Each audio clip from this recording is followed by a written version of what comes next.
Welcome to this special edition of Week in Review. We look in hindsight in the rearview mirror and we say, well, everybody hopefully voted, and I trust you did, because this is a pivotal time in America's history. We are facing challenges like never before. And when the righteous are in authority, the people rejoice. When the wicked rule, the people groan. Blessed is the nation whose God is the Lord.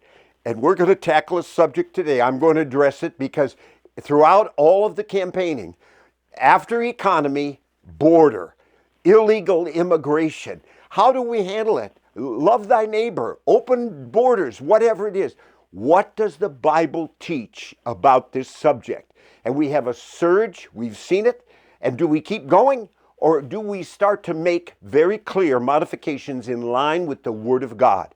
I want you to listen and pay close attention to this subject here today, this theme on Week in Review as we address illegal immigration. What does God say?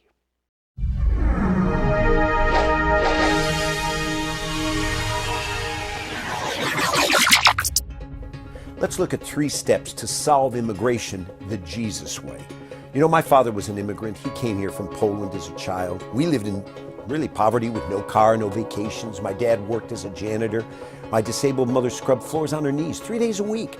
I start here because I have real compassion for immigrants and I support immigration, legal immigration.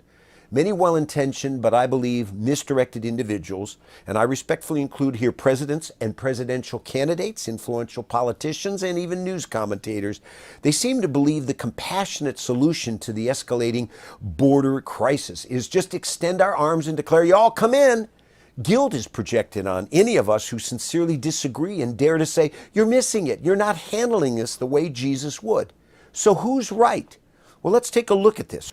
Over 4 decades ago, I worked at the AFL-CIO headquarters, right across the street from the White House in D.C. My job was in the Community Relations Department, helping union members and families with humanitarian needs outside of the contract of a union.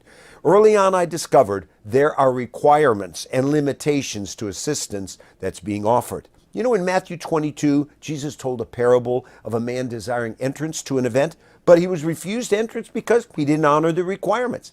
In Matthew 25, Jesus told of 10 young maidens desiring to gain entrance to a special occasion, and yet 5 were turned away, called fools. Why? Because they didn't fulfill the requirements.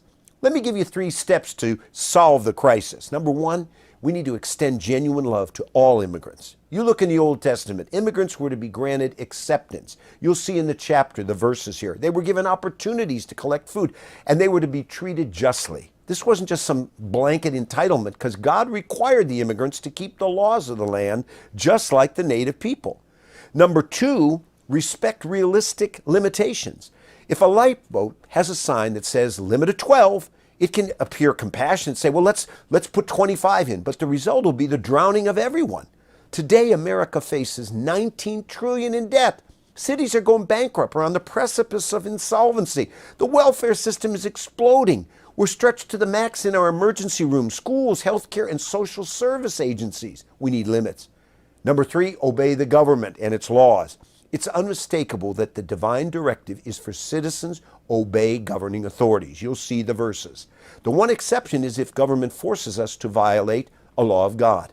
Now be honest, what is your reaction when you've stood in line for 20, 30 minutes for a ticket, maybe a restaurant seat, and someone just barges in and says, give me it. You'd say, hey, wait, excuse me, you need to wait in line like the rest of us.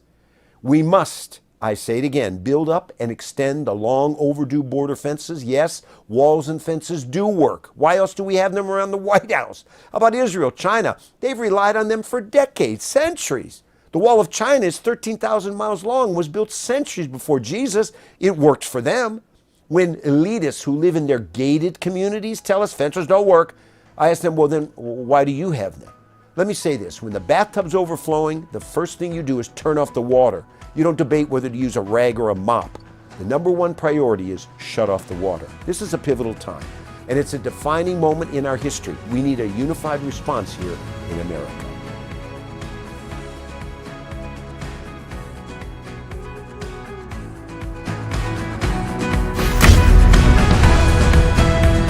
Hey friends, if you felt this video was helpful, make sure you like and subscribe so you get notified once new videos become available. Thanks.